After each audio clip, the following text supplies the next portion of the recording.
Hello, Pisces, and welcome to your July 2021 general reading. My name is Liz. I am the Femme Genius, and I want to welcome you here to this general reading. And just to remind you, this cannot and will not resonate with everybody, so just take what resonates, leave the rest for someone else.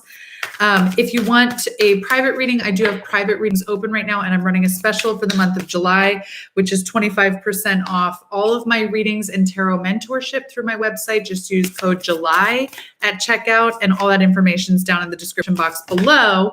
But without further ado, let's see what your July is going to be up to. I'm using the Light Seers Tarot by Chris Ann. This is super loud as I'm shuffling. I don't know why it's so aggressive for you. Pisces. Okay. Oh my gosh. This is like the strongest July reading I've had this year. I'm so excited for you. What's going on in your current energy? You got in your current energy, you got the sun, the moon, and the Queen of Pentacles. Okay. And let me just see. This is cool too, because later on in the reading, you got the Temperance card, which holds both the sun and the moon energy in it. So that's pretty cool too. Just pointing out some things that are popping out at me right away.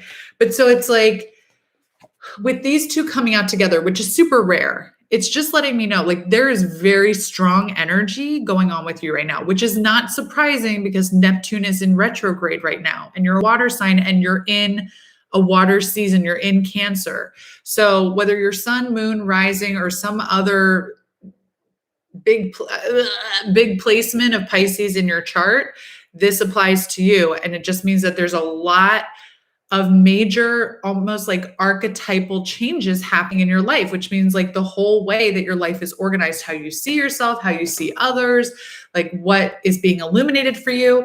And with these two cards together, it's like the light and the dark are working together in tandem. Your feminine and masculine are very balanced. Like the sun is that powerful center of the universe, that center or solar system, whatever. But it's like this beautiful illumination. And the moon is usually very emotional. It is related with Pisces. It's that feeling underwater, feeling like you're drowning, feeling like you're out of balance. But what's coming through for me with these two cards right now is that the moon is always there. Those emotions, that shadow, that underbelly is always there, but we can't perceive it without the light of the sun illuminating it for us, right? So when it's the new moon and the sun is juxtaposed just so with the moon, it looks like it's a moonless night.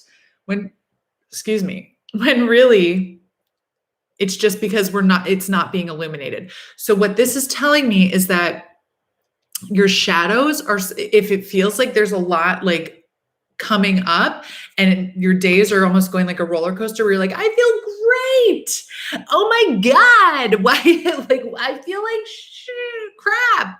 Like if it feels like things are going like super high, super low, like that right now, it's because as you ascend, as you're making these huge, powerful changes in your life, and as you're realizing how amazing you are in the world, it's also illuminating the shadow side that needs to be taken care of, because where you're headed to, you cannot take all these blockages and all this baggage that held you back for so long.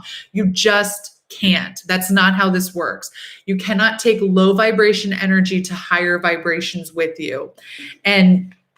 But what I love about this is that with this knowledge, you're sitting high on the hog. You are sitting in a place that feels really stable.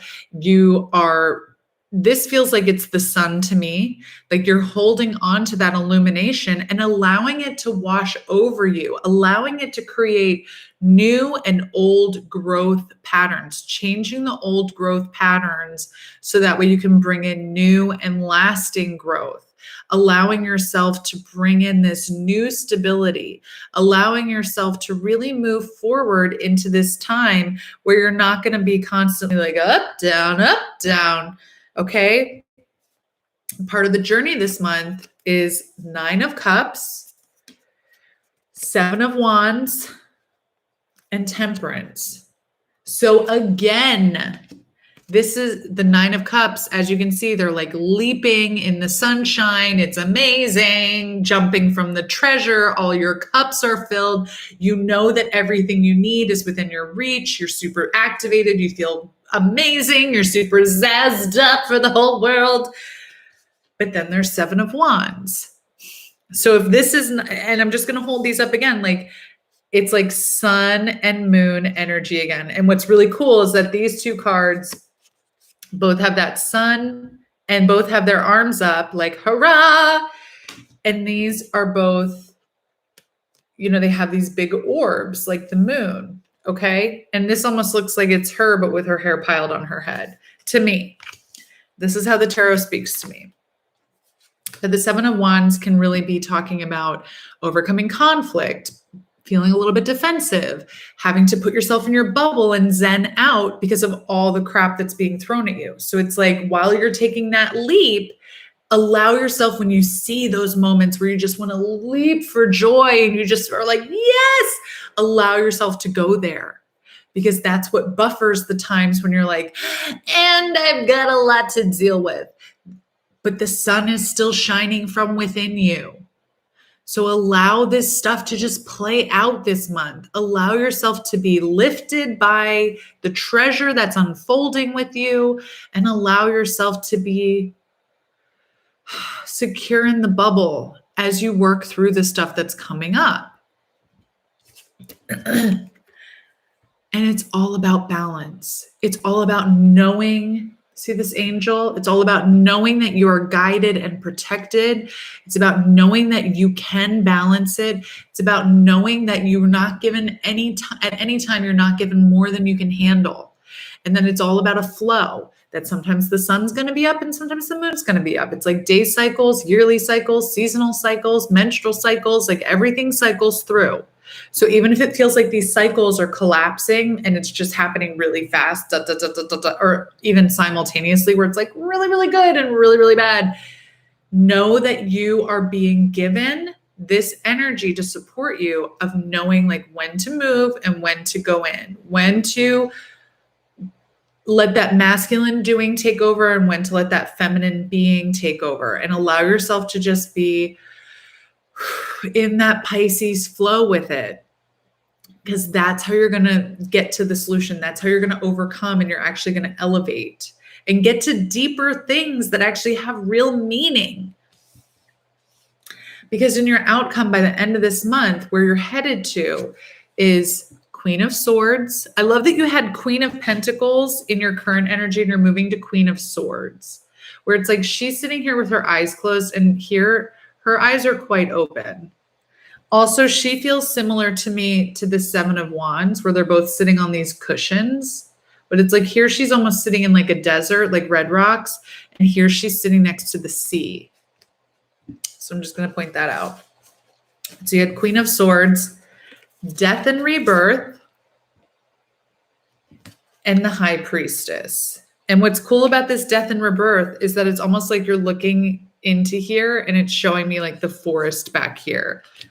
So it's like you get to start over again, but it's not like starting from square one. It's starting with just fresh resources. And this Queen of Swords and High Priestess feel very similar to me. This one's eyes are open, like I said, and this one's eyes are closed. But when you look closely at the card, I don't know if it's going to focus. The eye makeup is actually open eyes.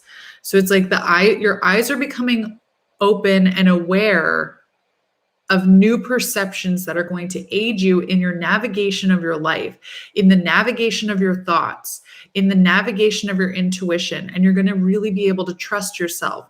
But it requires you to allow these constant ups and downs, the deaths and rebirths to be happening this month, Pisces, to let them actually cycle through, to feel the feelings that are coming up, to handle the situations that you're being put into in every moment without defensiveness, but with a proactive, fresh mind. This message really came through with Capricorn and Aquarius too. So it feels like there's quite a theme this month for the late zodiac signs, is that you're really being called to allow yourself to cycle through what's come before, what worked for you, what's not working for you, and allow it to actually heal in a way that allows you to level up to this gorgeous Queen of Swords and High Priestess energy where you're so in control.